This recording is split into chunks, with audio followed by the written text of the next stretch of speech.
저는 훨씬 더 이득이라고 생각합니다. 특히나 젊은 분들이라면 를 받으시는 것이 좋습니다. 안녕하세요. 연세선의고운치과 신문영 원장입니다. 우리가 어떤 이유로든 치아를 잃게 되면 심미적인 측면이나 기능적인 측면에서 모두 불편함을 느낄 수 있기 때문에 최대한 빨리 인공치아를 치료받는 것이 좋겠죠. 뿌리까지 상실된 치아를 대체하는 방법으로는 임플란트와 브릿지, 이 두 가지가 가장 대표적이라고 할 수 있습니다. 하지만 시술법도 다르고 각각의 장단점이 달라서 본인에게 잘 맞는 방법을 찾는 것이 중요한데요. 오늘은 임플란트와 브릿지의 차이와 장단점에 대해 알아보고 과연 나한테 적합한 치료법은 무엇인지 말씀드리겠습니다. 임플란트와 브릿지는 모두 상실된 치아에 새로운 치아를 넣어주는 치료인데요. 먼저 임플란트는 치아가 없는 부분에 뿌리부터 만들어서 그 위에 직접 치아 머리를 올려주는 치료입니다. 따라서 주변 치아와는 무관하게 단독으로 치료가 들어갈 수 있죠. 반면 브릿지는 치아가 없는 부분의 주변 치아를 이용해서 이가 빠진 부분을 커버해주는 방식이에요. 브릿지라는 게 다리라는 뜻이잖아요. 주변 치아들이 다리의 기둥 역할을 해서 그 사이 빈 부분을 메꿔주는 거죠.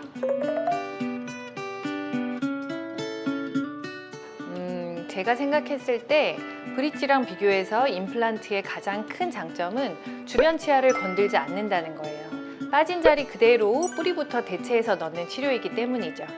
또한 치아 개수를 다시 원래 상태로 회복해서 교합력에 버티는 능력이 좋기 때문에 자연 치아처럼 튼튼하게 쓸 수 있습니다. 치아가 빠진 자리의 잇몸뼈는 시간이 지나면 쪼그라들게 되어 있습니다. 기능이 없어서 퇴화가 되는 거죠. 임플란트를 신게 되면 잇몸뼈의 자극이 계속됨으로써 이런 흡수를 막아주는 장점도 있답니다.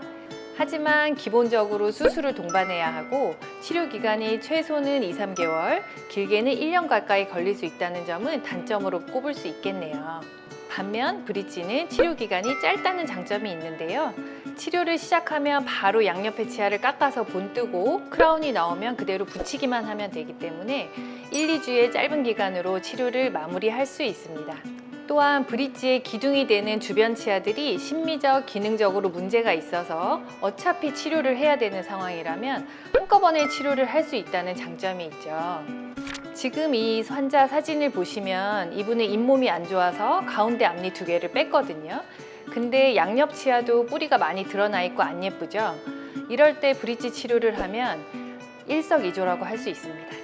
하지만 이런 경우를 제외하면 멀쩡한 주변 치아를 깎아야 하기 때문에 양옆 치아에 부득이한 희생이 필요하고 치아 수명이 짧아질 수 있습니다. 또한 시간이 지나서 기둥 역할을 하던 치아에 문제가 생기면 브릿지 전체를 다 뜯어내야 되는 단점도 있답니다. 예전에는 임플란트와 브릿지 비용의 차이가 있었지만 현재는 임플란트가 보편화되면서 가격 차이가 크지 않습니다. 브릿지는 치료 과정에서 최소 3개 치아를 제작해야 하기 때문에 인공치아 3개의 가격이 모두 측정되는데요. 반면 임플란트는 하나의 인공치아에 뿌리 나사의 가격만 추가되기 때문에 비용 차이가 크지 않죠. 사용 기간은 두 방법 모두 평균적으로 10년 정도를 얘기하지만 이건 사실 사람마다 치아마다 차이가 크긴 합니다. 제 생각은 다릅니다. 물론 케이스마다 다르겠지만 기본적으로는 앞니도 임플란트가 좋은 선택이 될 수 있어요. 앞니 임플란트는 어떻게 신느냐에 따라 충분히 티 안 나게 예쁘게 뽑기 전과 동일한 상태로 만들 수 있습니다. 그리고 잇몸뼈가 많이 무너진 경우에는 더더욱 뼈 이식을 해야 최대한 원래 상태로 회복시킬 수 있는 기회가 있죠. 하지만 브릿지로는 무너진 잇몸뼈를 다시 회복시키는 것이 불가능합니다. 또한 처음에 예쁘게 치료된 브릿지라도 시간이 지나면 점점 안 예뻐질 수 있어요. 아까 설명드렸다시피 우리 잇몸뼈는 기능이 없으면 흡수돼서 쪼그라들기 때문에 뿌리가 없는 부분의 잇몸뼈는 움푹 꺼져서 어둡게 보이거나 인공치아와 잇몸 사이에 틈이 벌어지는 경우가 있답니다.